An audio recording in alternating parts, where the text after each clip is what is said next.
Good evening, everybody. Thank you for being here tonight in support of Project Healthy Minds, our partners at Archewell Foundation, and the true leaders in mental health access. Tonight, we're all here together to focus on what remains one of the most pressing issues of our time. Let me share a number with you. 4,000. That's how many families the Social Media Victims Law Centre is currently representing. Families whose children have been harmed or lost forever to social media. 4,000 cases at just one firm. And that number represents only those parents who have been able to link their child's circumstance to social media use. Parents who have learned legal action is possible, who have the capacity to pursue it while grieving, and parents who found their way to help in the fight back against some of the wealthiest, most powerful corporations in the world. And even after this, there may be no road to closure for grieving parents because these companies refuse to disclose their child's information and activity on their platforms. If these deaths and harms were unintended consequences 10 years ago, what are they now? This is a pivotal moment in our collective mission to protect children and support families in the digital age, and we cannot do it without you.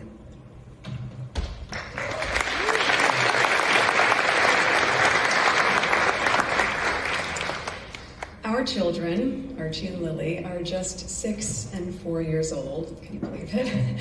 Luckily, still too young for social media, but we know that day is coming. And like so many parents, we think constantly about how to embrace technology's benefits while safeguarding against its dangers. And that hopeful intention of separation is rapidly becoming impossible. Now, 2 years ago, we first spoke publicly about the work we've been doing with parents around social media's devastating impact on their children. There was no better place to share this than on World Mental Health Day with Project Healthy Minds. Their dedication to expanding access to mental health support is exactly what we aim to do by building this community called the Parents Network. We launched this program a year prior, after we had been tracking the effects of online harms more broadly in 2020. We were doing the research, we were meeting with experts at Stanford who had been trying to be heard on the findings that they knew were troubling and that would only worsen. And our work continued for years, quietly, and then in 2023, we connected with the Social Media Victims Law Center. We met with a group of American families whose lives were forever changed by the online harms that ultimately created the tragic fates of their children. And in that first gathering, it was clear that for all of these families, meeting others who had endured a similar experience was comforting, but more than that, it was unifying. We felt the collective strength of this community coming together to heal and feeling compelled to act in a much more public way, which is what we began to do. Since then, as our network grew, we've seen the full scope of what we're facing. We have witnessed the explosion of unregulated artificial intelligence, heard more and more stories from heartbroken families, and watched parents all over the world become increasingly concerned about their children's digital lives. But we've also seen something else, the extraordinary strength and determination of parents who refuse to give up.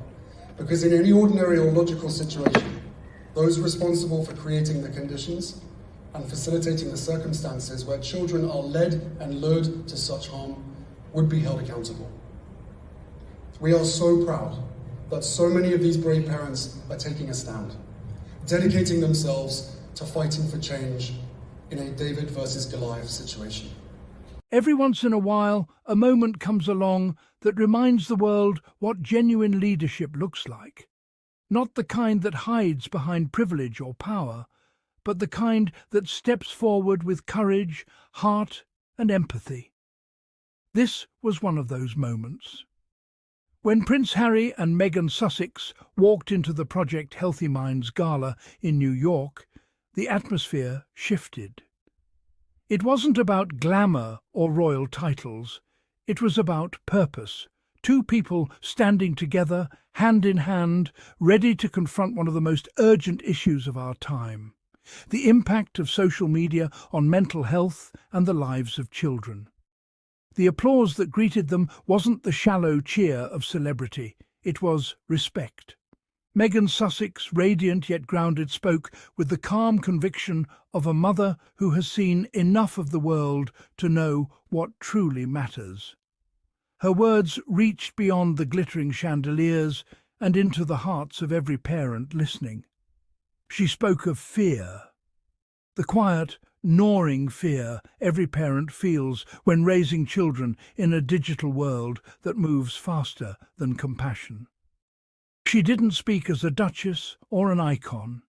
She spoke as a mom, thinking of Archie and Lilibet, wondering what kind of world her children will inherit if society doesn't act now.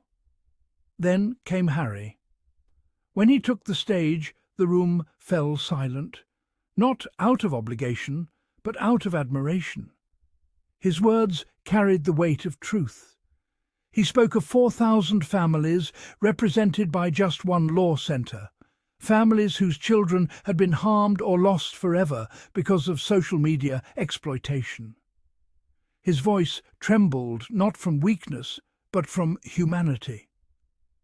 If these deaths were unintended consequences 10 years ago, he asked, what are they now? That question hung in the air like a mirror, reflecting back the reality that we all share responsibility for this generation's safety. The power of that moment wasn't just in what was said, it was in how it was said. Harry and Meghan weren't blaming or shaming, they were leading.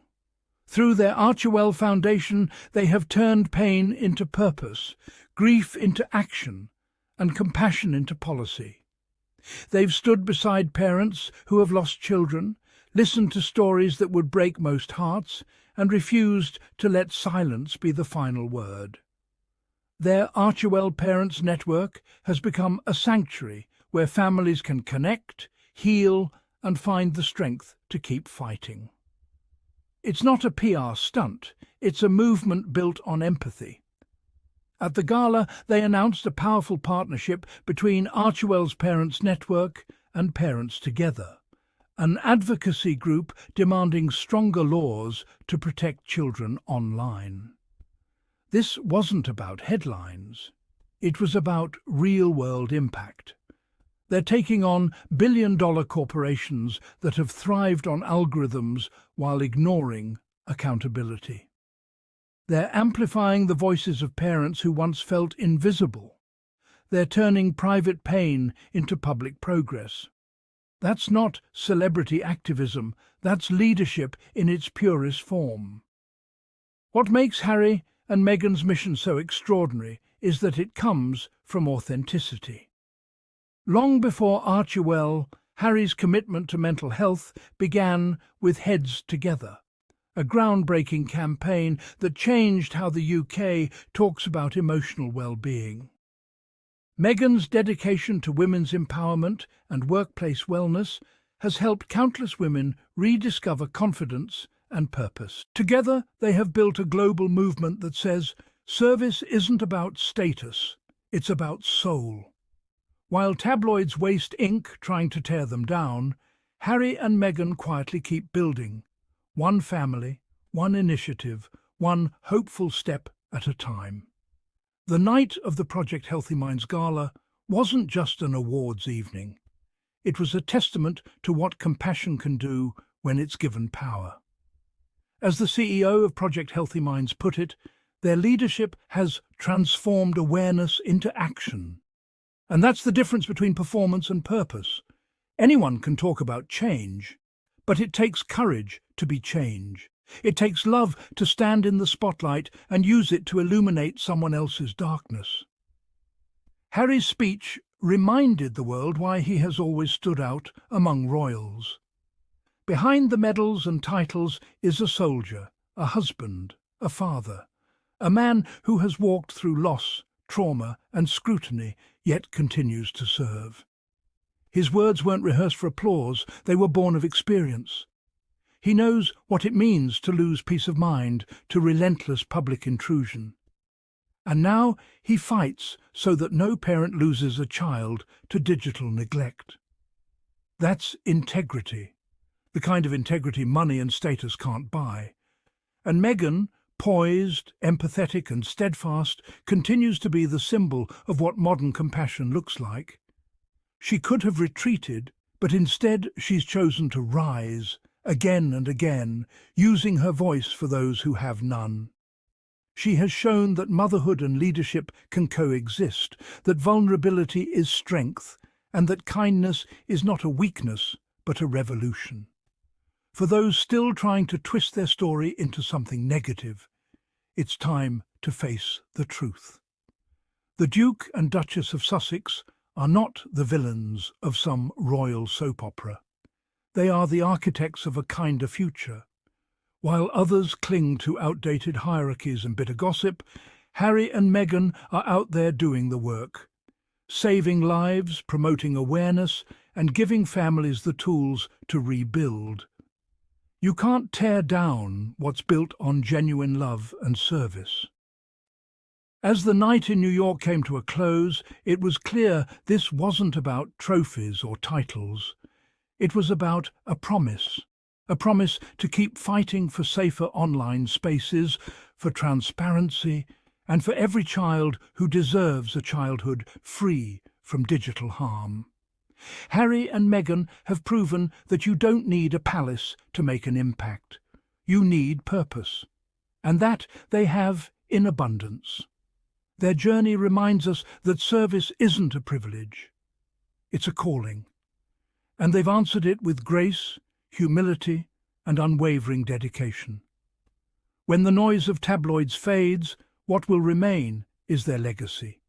A legacy of empathy, courage, and change. The world doesn't need more perfect images. It needs more people willing to care. And in that sense, Harry and Meghan are leading the way. If you believe in what they stand for, compassion, truth, and a better digital world, make sure you hit that subscribe button and join our growing Sussexes Unfiltered community. Together we celebrate not the gossip, but the goodness, not the drama, but the drive for change. Because as Harry and Meghan have shown us time and again, real power doesn't come from titles, it comes from heart. Stay inspired, stay hopeful, and as always, thank you for being part of this journey toward a kinder world.